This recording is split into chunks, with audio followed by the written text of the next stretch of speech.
Telangana assembly సమావేశాలు మూడో రోజుకు చేరాయి. ఇవాళ గవర్నర్ ప్రసంగానికి ధన్యవాద తీర్మానంపై సభ్యులు చర్చిస్తారు. సభ్యుల ప్రశ్నలకు సీఎం రేవంత్ సమాధానమిస్తారు. తెలుగు వర్సిటీ చట్ట సవరణ బిల్లును సభలో ప్రవేశపెట్టే ఛాన్స్ ఉంది. ధన్యవాద తీర్మానంపై చర్చ నేపథ్యంలో ఇవాళ కూడా ఉభయ సభల్లో ప్రశ్నోత్తరాలు రద్దు చేశారు. స్ట్రెచర్ అంటూ పాకులాడే వాళ్లు మార్చురీకి వెళ్తారంటూ సీఎం రేవంత్ చేసిన వ్యాఖ్యలపై బీఆర్ఎస్ మండిపడుతోంది. రేవంత్ వ్యాఖ్యలపై చర్యలు తీసుకోవాలని హైదరాబాద్ లో వివిధ పోలీస్ స్టేషన్లలో ఫిర్యాదు చేశారు ఆ పార్టీ నేతలు. ఫిలింనగర్ పోలీస్ స్టేషన్లో ఫిర్యాదు చేశారు ఆ పార్టీ నేత దాసోజు శ్రవణ్. పేట్ బషీరాబాద్ పిఎస్ లో ఎమ్మెల్యేలు వివేకానంద, రాజశేఖర్ రెడ్డి, ఎమ్మెల్సీలు షంబీపూర్ రాజు కంప్లైంట్ చేశారు. ఓయూపీఎస్ లో బీఆర్ఎస్వి రాష్ట్ర అధ్యక్షుడు గెల్లు శ్రీనివాస్ కంప్లైంట్ చేశారు. కేసీఆర్ పై సీఎం రేవంత్ చేసిన అనుచిత వ్యాఖ్యలకు బహిరంగ క్షమాపణ చెప్పాలని గెల్లు శ్రీనివాస్ డిమాండ్ చేశారు. అనంతరం పిఎస్ ముందు రోడ్డుపై బైఠాయించి, సార్ ఇదిగోండి నా రెసిగ్నేషన్. ఎందుకు? నేనే జాబ్స్ ని క్రియేట్ చేసి బాస్ అవ్వాలనుకుంటున్నాను. ఎలా? బాస్ వాలా బీ ద బాస్. నిరసన తెలిపారు బీఆర్ఎస్వి నాయకులు. అమరావతి పునర్నిర్మాణ పనులకు ఏపీ ప్రభుత్వం అన్ని సిద్ధం చేస్తోంది. త్వరలోనే పనులకు శ్రీకారం చుట్టి పెండింగ్ లో ఉన్న ముఖ్యమైన పనులకు టెండర్లు పిలిచే పనిలో సిఆర్డీఏ నిమగ్నమైంది. దానిలో భాగంగా అమరావతి ప్రభుత్వ సముదాయంలో కీలకమైన ఐకానిక్ టవర్స్ కి వచ్చే వారం టెండర్లు పిలిచేందుకు సిఆర్డీఏ అధికారులు కసరత్తు చేస్తున్నారు. గతంలో మాదిరిగానే ఈసారి కూడా 3 ప్యాకేజీలుగా టెండర్లు పిలుస్తారు.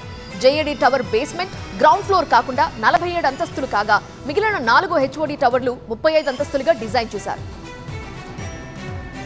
టీడీఆర్ బాండ్ల జారీపై ఏపీ ప్రభుత్వం కీలక నిర్ణయం తీసుకుంది.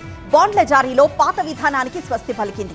ఆన్లైన్లో మాత్రమే బాండ్లకు దరఖాస్తు చేయాలని స్పష్టం చేసింది. జాప్యం లేకుండా ఉండేందుకు నిర్ణీత గడువు పెట్టింది.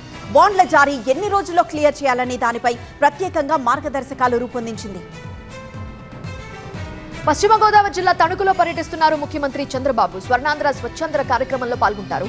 ముందుగా ఎమ్మెల్యేలు, ఎమ్మెల్సీలతో సమావేశమయ్యారు సీఎం. ఆ తర్వాత రోడ్డు మార్గంలో ఎన్టీఆర్ పార్కుకి చేరుకుంటారు. పారిశుద్ధ్య కార్మికులతో మాట్లాడే సీఎం చంద్రబాబు వారి సమస్యలను అడిగి తెలుసుకుంటారు. అనంతరం జడ్పీ హైస్కూల్లో ఏర్పాటు చేసిన ప్రజావేదిక సభకు హాజరు కానున్నారు. కడప జిల్లా పులివెందుల్లో మాజీ మంత్రి వైఎస్ వివేకానందరెడ్డి వర్ధంతి కార్యక్రమం జరుగుతోంది. 6వ వర్ధంతి సందర్భంగా ఆయన సమాధి వద్ద నివాళులర్పించారు వైఎస్ వివేకానందరెడ్డి కుటుంబ సభ్యులు. వివేకా కూతురు సునీత, అల్లుడు రాజశేఖర్ రెడ్డి పుష్పగుచ్చాల నుంచి ఆయన సేవలను గుర్తు చేసుకున్నారు. 6 ఏళ్లుగా న్యాయం కోసం తాము పోరాడుతున్నామని సునీత అన్నారు. నిందితుల్లో ఒక్కరు తప్ప అంతా సంతోషంగా ఉన్నారన్నారు. తమిళ హిందీ వివాదంలో మంటలు రేపుతున్నాయి పవన్ కళ్యాణ్ వ్యాఖ్యలు. తమిళ హిందీ వివాదంలో మరింత ఆజ్యం పోశాయి ఆయన వ్యాఖ్యలు. భారతదేశానికి బహుభాషే మంచిది అన్న పవన్ తమిళనాడులో హిందీ వద్దు అంటే ఎలా అంటూ ప్రశ్నించారు. అలా అయితే తమిళ సినిమాలను ఎందుకు హిందీలోకి డబ్ చేస్తున్నారంటూ నిలదీశారు. హిందీ వాళ్ల డబ్బు కావాలి కానీ వాళ్ల భాష వద్దా అంటూ ప్రశ్నించారు పవన్. పవన్ కామెంట్స్ కి కౌంటర్ ఇచ్చారు ప్రకాష్ రాజ్. హిందీ భాషను తమపై రుద్దకండని చెబితే ఇంకో భాషను ద్వేషించడం కాదన్నారు. స్వాభిమానంతో మాతృభాషను కాపాడుకోవడమని పవన్ కు చెప్పండి ప్లీజ్ అంటూ సోషల్ మీడియాలో పోస్ట్ చేశారు ప్రకాష్ రాజ్. వరంగల్ నగరంలో కిలాడీ లేడీ దారుణాలు వెలుగులోకి వచ్చాయి. పాఠశాల బాలికలే టార్గెట్ గా వెళుతోందామె. వారిని మత్తుకు అలవాటు చేసి కామాంధులకు అప్పచెప్పింది మాయలేడి. 3 రోజుల క్రితం అదృశ్యమైన ఓ బాలిక వారి నుండి ఇంటికి తిరిగి వచ్చి అసలు విషయం చెప్పింది. బాలిక వచ్చిన సమాచారంతో కూపి లాగుతున్నారు పోలీసులు. దామర్ మండలానికి చెందిన ఆ మహిళని అదుపులోకి తీసుకుని విచారిస్తున్నారు. సూర్యాపేటను కప్పేసింది పొగమంచు. దట్టంగా అలుముకున్న పొగమంచుతో రహదారులు కనిపించడం లేదు. హైదరాబాద్ విజయవాడ రహదారిపై ఫాగ్ లైట్లు వెలుతురులో నెమ్మదిగా వెళ్తున్నాయి వాహనాలు. వేకుజామున మంచు, పగలు ఎండతో అసాధారణ పరిస్థితులతో ప్రజలు ఇబ్బంది పడుతున్నారు. తెలుగు రాష్ట్రాల్లో ఎండలు మండిపోతున్నాయి. ప్రత్యేకించి తెలంగాణలో ఉదయం చల్లగాను, మధ్యాహ్నం తీవ్రమైన ఎండతో జనం ఉక్కిరిబిక్కిరవుతున్నారు. ఈ నెల 19 వరకు ఎండల తీవ్రత మరింత పెరిగే అవకాశం ఉందంటుంది వాతావరణ విభాగం. ఎండలకు బయటకు వెళ్లకుండా జాగ్రత్తలు పాటించాలని సూచిస్తున్నారు. తెలంగాణలో పగటి ఉష్ణోగ్రతలు పెరుగుతున్నాయి. ఆదిలాబాద్ లో ఇవాళ 40 డిగ్రీలు నమోదయ్యే అవకాశం ఉందని వాతావరణ కేంద్రం హెచ్చరించింది. కనిష్టంగా నల్గొండ జిల్లాలో 36 డిగ్రీల పగటి ఉష్ణోగ్రతలు నమోదయ్యే వీలుంది. రాగల 3 రోజుల్లో 2 నుంచి 4 డిగ్రీల వరకు ఉష్ణోగ్రతలు పెరుగుతాయని చెబుతున్నారు వాతావరణ శాఖ అధికారులు. ఇవాళ ఆదిలాబాద్, కొమరంభీం, మంచిర్యాల, నిర్మల్, నిజామాబాద్, పెద్దపల్లి, రాజన్న సిరిసిల్ల, జగిత్యాల జిల్లాలకు ఆరెంజ్ అలర్ట్ జారీ అయింది. నిన్న తెలంగాణలోని ఆదిలాబాద్, నిజామాబాద్, భద్రాచలం, మహబూబ్ నగర్, మెదక్, రామగుండంలో అత్యధిక ఉష్ణోగ్రత నమోదైంది. వేసవి తీవ్రతతో తెలుగు రాష్ట్రాల్లో ఒంటిపూట బడులు ప్రారంభమయ్యాయి. ఇవాటి నుండి వచ్చే నెల 23 వరకు ఒంటిపూట బడులు కొనసాగుతాయి. ఏపీలో మధ్యాహ్నం 12:30 వరకు తరగతులుంటాయి. 10వ తరగతి పరీక్షా కేంద్రాలున్న పాఠశాలల్లో మధ్యాహ్నం 1 గంట నుండి సాయంత్రం 5 గంటల వరకు తరగతులు కొనసాగుతాయి. ఇక తెలంగాణలో కూడా మధ్యాహ్నం 12:30 వరకు క్లాసులుంటాయి. ఇవాళ అమరావతిలో శ్రీనివాస కళ్యాణ మహోత్సవం జరగనుంది.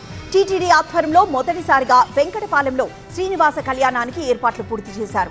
సాయంత్రం జరిగే వేడుకలకు సీఎం చంద్రబాబు, టీటీడీ చైర్మన్ బీఆర్ నాయుడు, భక్తులు హాజరవుతారు. శ్రీనివాస కళ్యాణం అందరూ వీక్షించేలా ఎల్ఈడీ స్క్రీన్లు ఏర్పాటు చేశారు. 1000 మంది పోలీసులతో భద్రతా ఏర్పాట్లు చేశారు. భక్తులందరికీ ఉచితంగా 175 గ్రాముల లడ్డూ పంపిణీ చేయనుంది టీటీడీ. రాజధానిలోని 24 గ్రామాల ప్రజలకు ఇంటింటికి ఆహ్వానం పంపింది టీటీడీ. శ్రీ సత్యసాయి జిల్లా కదిరి లక్ష్మీ నరసింహస్వామి బ్రహ్మోత్సవాల్లో భాగంగా బ్రహ్మ గరుడ వాహనంపై ఖాద్రీషుడు విహరించారు. భక్తులు ఉపవాస దీక్షతో స్వామివారిని దర్శించుకున్నారు. మొక్కులను ముడుపుల రూపంలో సమర్పించి ఉపవాసాన్ని విరమిస్తారు. తూర్పు రాజగోపురంలో ఇచ్చే హారతితో నరసింహస్వామిని దర్శించుకుంటే ముక్తి ప్రాప్తిస్తుంది అని ప్రతీతి. అందుకే బ్రహ్మగరుడ సేవ ఉత్సవానికి పెద్ద సంఖ్యలో భక్తులు తరలివచ్చారు. శ్రీవారిని పుష్పాలతో శోభాయమానంగా అలంకరించారు. స్వామివారు తిరువీధుల్లో విహరిస్తూ భక్తులకు దర్శనమిచ్చారు. డీలిమిటేషన్ పై అఖిలపక్షం ఏర్పాటుకు సీఎం రేవంత్ నిర్ణయం తీసుకున్నారు. సమావేశమయ్యే తేదీ, స్థలాన్ని ప్రకటించలేదు భట్టి. అఖిలపక్షంపై విపక్షాలకు ఇంకా ఆహ్వానం అందలేదు. ఈ నెల 22న చెన్నైలో అఖిలపక్ష సమావేశం జరగనుంది. ఈలోపు అఖిలపక్షం నిర్వహిస్తామన్నారు సీఎం రేవంత్ రెడ్డి. పశ్చిమ గోదావరి జిల్లా తణుకులో పోలీసుల తీరు విమర్శలకు తావిస్తోంది. ప్రోటోకాల్ జాబితాలో స్వచ్ఛాంధ్ర కార్పొరేషన్ చైర్మన్ కొమ్మారెడ్డి పట్టాభిరామ్ పేరు లేదు. ప్రోటోకాల్లో పేరు లేకపోవడంతో హెలీప్యాడ్కి వెళ్లకుండా ముందే ఆపారు పోలీసులు. పోలీసుల తీరుపై పట్టాభి అసహనం వ్యక్తం చేశారు. కలెక్టర్తో మాట్లాడిన అనంతరం లోపలికి పంపించారు పోలీసులు. ఢిల్లీ మాజీ సీఎం సాహిబ్ సింగ్ వర్మ జయంతి వేడుకల్లో ముఖ్యమంత్రి రేఖా గుప్తా పాల్గొన్నారు. ఈ సందర్భంగా సాహిబ్ సింగ్ వర్మ రాష్ట్రానికి చేసిన సేవలను గుర్తు చేసుకున్నారు. తన తండ్రి జయంతి వేడుకల్లో ఢిల్లీ మంత్రి పర్వేష్ వర్మ ప్రత్యేక పూజలు చేశారు. జమ్మూ కాశ్మీర్లోని పుల్వామాలో మంచు వర్షం కురుస్తోంది. మంచు వర్షపు సోయగం మయమర్పిస్తోంది. కనిష్ట ఉష్ణోగ్రతలతో స్థానిక మందులు పడుతున్నారు. ఒడిశాలోని పూరిలో పర్యటించారు ఎంపీ హేమామాలిని. పూరి జగన్నాథ్ ఆలయంలో స్వామివారిని దర్శించుకుని ప్రత్యేక పూజలు చేశారు. బీజేపీ శ్రేణులు ఆమెకు సాదర స్వాగతం పలికాయి. మధ్యప్రదేశ్ ఉజ్జయినిలో మహాకాళేశ్వర జ్యోతిర్లింగ ఆలయంలో నటుడు అర్జున్ రాంపాల్ ప్రత్యేక పూజలు చేశారు. స్వామివారి భస్మహారతి కార్యక్రమంలో పాల్గొనడం చాలా సంతోషంగా ఉందన్నారు. దేశ సామరస్యం కోసం దేవుణ్ణి ప్రార్థించారని తెలిపారు.